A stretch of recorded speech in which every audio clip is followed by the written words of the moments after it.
Firstly, the games have begun. Tell us a little bit more about that match.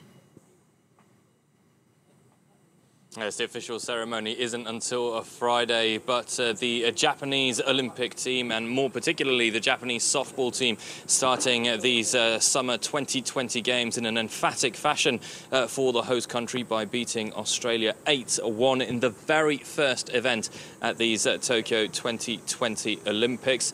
Softball is a sport that is returning to the fold for the first time since the Beijing Games back in 2008, and on that occasion it was Japan who were crowned the Olympic champion. Softball, of course, which is a mixed gender sport, but in these Olympics is being played only by the women team and used as the equivalent of the more popular baseball, which will be played only by men. On the day's menu, other sports as well, with the start of women's football, including the United States of America, who are the overwhelming favourites to win Olympic gold, who will take on Sweden.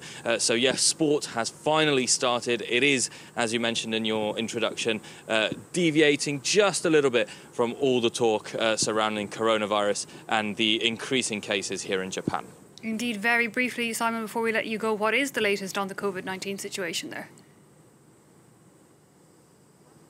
Well, it is still very much a shadow that's looming over the Olympic Games. Toshiro Muto, the head of the Tokyo 2020 organising committee, said yesterday that he cannot predict how cases are going to be evolving on a daily basis, but he said that he is prepared to take supplementary actions if the virus were to spiral out of control. So they are planning drastic measures if that case should arise. Now, there are more or less 80 cases of coronavirus within the Olympic sphere. That's including press, coaches, and of course athletes, but very few athletes so far have actually been tested positive. They do risk disqualification from events if they are still positive at the time when they should be taking to their individual bouts. So it is certainly a very stressful period.